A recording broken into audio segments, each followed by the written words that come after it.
Telangana express updates చూద్దాం. అధికారంలో లేకపోయినా అందరినీ కాపాడుకుంటామని మాజీ మంత్రి ఎర్రబెల్లి దయాకర్ రావు అన్నారు. రాయపర్తి మండలంలోని పలు గ్రామాల్లో స్థానిక సంస్థల అభ్యర్థుల గెలుపు కోసం ఎన్నికల ప్రచారంలో పాల్గొన్నారు. గత ప్రభుత్వం ఎన్నో సంక్షేమ పథకాలతో తెలంగాణను అభివృద్ధి చేసిందని గుర్తు చేశారు.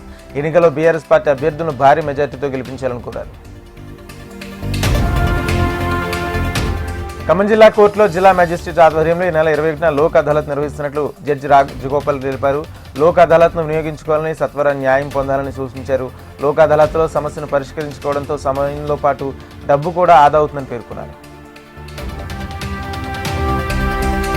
కేంద్ర ప్రభుత్వం నూతనంగా ప్రవేశపెడుతున్న విత్తన బిల్లు వల్ల రైతులకు, అగ్రి డీలర్లకు నష్టం వాటిల్తుందని ఆదిలాబాద్ జిల్లాలో అగ్రి డీలర్ల అసోసియేషన్ ఆధ్వర్యంలో నిరసన చేపట్టారు. కంపెనీల వల్ల నష్టం జరిగితే డీలర్లపై కేసులు పెట్టడం సరికాదన్నారు. నూతన విత్తన బిల్లులు సవరించాలని డిమాండ్ చేస్తూ ఆదిలాబాద్ పోస్ట్ ఆఫీస్ నుంచి కేంద్ర ప్రభుత్వానికి ఉత్తరాలు పంపించారు.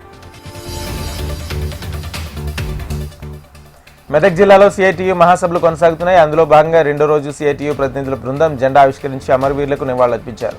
విశాఖపట్నంలో జనవరి 4 వరకు సిఐటియు అఖిల భారతీయ మహాసభలు జరుగుతాయని జాతీయ కార్యదర్శి తపన్ సేన పేర్కొన్నారు. కార్మికులు, కర్షకులు ఐక్య పోరాటాలు నిర్వహిస్తేనే విజయం సాధ్యమన్నారు. జామకాయ అనుకుని ఉమ్మెత్తికాయ తిని ఇద్దరు చిన్నారులు ఆసుపత్రి పాలైన ఘటన కరీంనగర్ జిల్లా హుజురాబాద్ మండలంలో చోటు చేసుకుంది. రాంపూర్ గ్రామంలో ఒక ఇంట్లో ఉమ్మెత్తి చెట్టు ఉండగా ఇద్దరు చిన్నారులు జామకాయ అనుకుని ఉమ్మెత్తికాయ తిన్నారు. విషయం తెలుసుకున్న తల్లిదండ్రులు చిన్నారులను ఆసుపత్రికి తరలించారు. చికిత్స అందిస్తున్న వైద్యులు చిన్నారుల పరిస్థితి నిలకడగానే ఉన్నట్లు వెల్లడించారు.